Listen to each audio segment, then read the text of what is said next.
بسم اللہ الرحمن الرحیم. یہ جو میرے سامنے بلڈنگ ہے اس وقت جہاں آپ کھڑے ہیں سارے، یہ بلڈنگ سائفر، نوازش،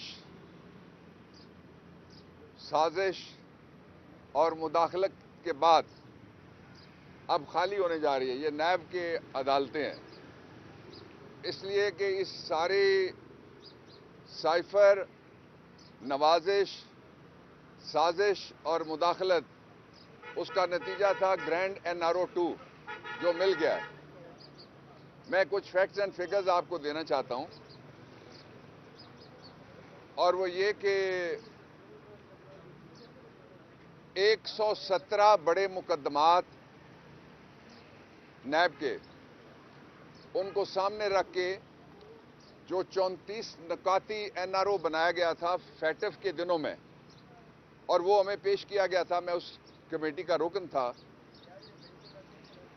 اس میں یہ سارا کچھ شامل تھا جو آج ہوا ہے. اس وقت عمران خان نے اور ہم نے وہ دینے سے NRO انکار کیا تھا. تو 117 جو مقدمات ہیں ان کے اندر 1200 ارب اس کا گپلہ ہے. NRO کی وجہ سے ایک ایک کیس سامنے رکھ کے ایک ایک سیکشن تیار کیا گیا ہے. وہ سارے کیسز ختم ہونے والے ہیں، اور جب وہ ختم ہو جائیں گے تو یہ جو 1200 ارب ہے، یہ پیسے آپ نے دینے ہیں. اس کے لیے آپ کو 3 کام کرنے ہوں گے. پہلا کام تو یہ ہے کہ آپ چائے چھوڑ دیں. ایک ایسا ملک جس میں شراب کی امپورٹ کے اوپر پابندی نہیں ہے، اس میں بچوں کی کینڈی اور ٹافی اور چاکلیٹ اس کے اوپر پابندی ہے تاکہ اپنی کوکومو بیچی جا سکے. اور دوسرا یہ کہ یہ امپورٹڈ گورنمنٹ آنے سے پہلے کہتی تھی کہ ہم اتنے تجربہ کار ہیں کہ آپ کو سستا کر کے سارا کچھ بتا دیں گے. آن ریکارڈ انہوں نے کہا تھا کہ 67 روپے لیٹر ہم پیٹرول کی قیمت کم کریں گے.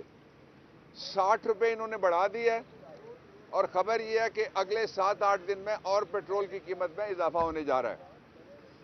پھر یہ کہتے تھے کہ چینی کی مصنوعی بحران ہے، تو اب تو چینی چھوڑ دیں. وہ کہتے ہیں ساتھ چائے بھی پینا بند کر دو. وہ صرف یہ کہتے ہیں روٹی کھاؤ گے تو موٹے ہو جاؤ گے، ٹافیاں کھایا کرو کینڈی لینڈ والوں کی.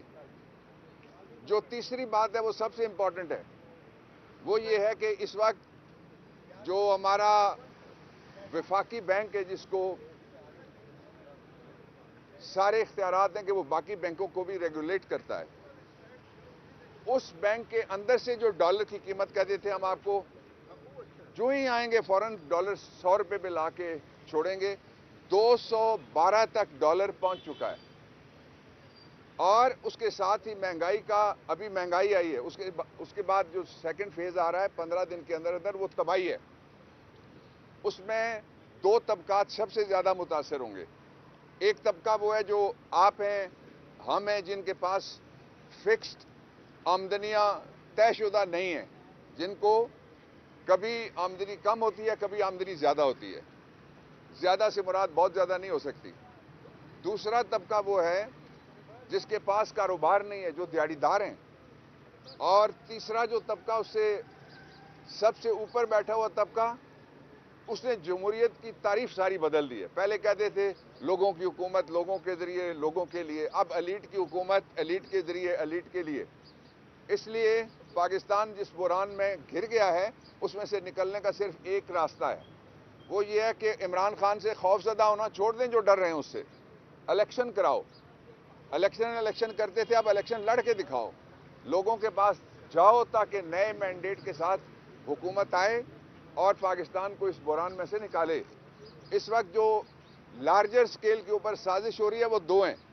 ایک تو یہ ہے کہ مودی کے یاروں نے فیصلہ کیا ہے، پہلے انہوں نے ٹریڈ منسٹر لگایا تھا، اب وہ چاہتے ہیں کہ جس طرح ایسٹ اور ویسٹ یورپ، ایسٹ اور ویسٹ جرمنی ویسی صورتحال بارڈر پہ ہو. اس کو قوم قبول نہیں کرے گی. اور دوسرا جو قائد اعظم نے فرمایا تھا کہ جب تک قبلہ اول فلسطین کی ریاست کا دارالخلافہ نہیں ہوگا اور 2 ریاستی وہاں پہ سلوشن نہیں آئے گا،